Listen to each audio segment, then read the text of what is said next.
Bonjour tout le monde. Alors, vu le succès immense de mes précédentes vidéos, non, c'est pas vrai, mais c'est pas grave, j'avais quand même envie de vous en faire une autre pour vous expliquer cette fois-ci l'intérêt de se faire soi-même ces produits lacto-fermentés. Alors, qu'est-ce que c'est et surtout à quoi ça sert en nutrition?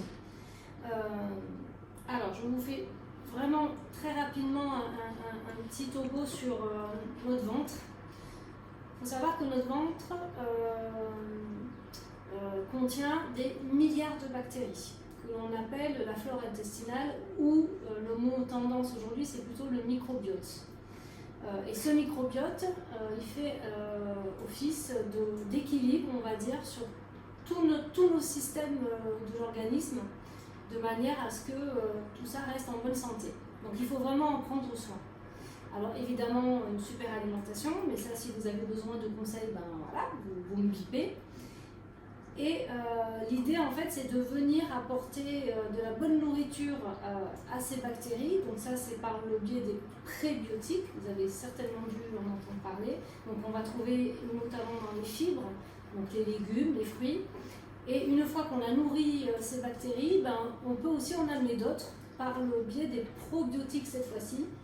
Et plutôt que de prendre des médicaments, eh ben, on prend toujours la voie de la naturopathie, nature, et le biais donc de l'alimentation. Et là, on arrive donc aux produits lacto-fermentés, qui eux apportent donc ces probiotiques naturels. Alors, c'est très simple de faire soi-même ces produits lacto-fermentés. Donc, sinon dans le commerce, ben, vous trouvez les cornichons, tout ce qui est pickle, donc des petits légumes à picorer au même titre que les cornichons. Ça va être la choucroute, ça va être les yaourts aussi lacto-fermentés, enfin, style bifidus et ce genre de yaourt là. Mais on peut vraiment se faire soi-même ces produits, comme les graines germées d'il y a une semaine. Alors, pour ça, c'est très très simple. Vraiment, mais un jeu d'enfant. Donc, un bocal, comme la dernière fois. Donc là, j'ai décidé de faire des pickles de concombre et de carottes.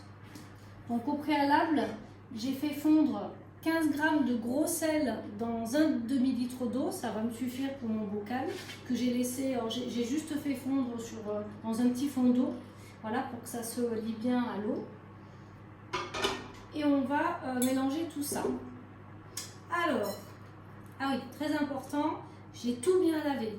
Donc, le bocal, mes mains, de manière à ce qu'il n'y ait pas de germes ou de bactéries qui viennent s'y mettre en même temps. Et bien sûr, les légumes aussi ont été préalablement lavés et découpés. Donc là, on peut s'amuser à faire des couches, si on veut, voilà. Hop, une petite couche de concombre, une de carottes. Et à nouveau des concombres. J'en ai fait peut-être un peu trop du coup, mais bon, j'en ferai une petite après. Voilà,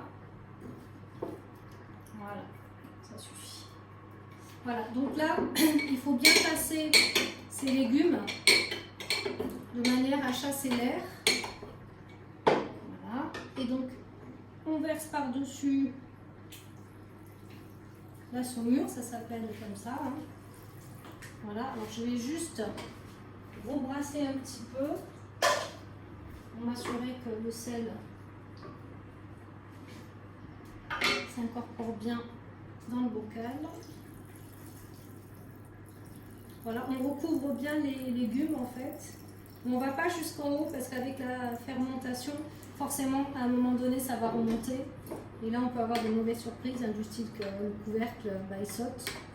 Voilà, donc là je chasse à nouveau un peu l'air. Voilà. Ça me paraît pas trop mal. J'en rajoute un tout petit peu. Hop. Voilà, donc là c'est fait. On n'a plus qu'à fermer. Donc on ferme bien. On essuie bien. Et voilà. Donc ça, comme la dernière fois, on le met plutôt dans un coin à l'ombre. Voilà, sombre. Ici, là. On va le mettre pas trop près de la chaleur du four. Et puis là, alors contrairement aux graines germées, ça met un peu plus de temps. Il faut compter à peu près 4 semaines. Donc vous surveillez que tout se passe bien. Il faut qu'il y ait des petites bulles à un moment donné qui remontent, donc ça veut dire que la fermentation est en train de se passer.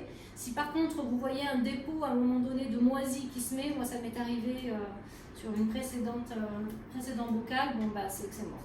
C'est qu'il y a quelque chose qui s'est mis en plus, un germe, une bactérie, je ne sais quoi d'autre, et bon ben là il vaut mieux jeter.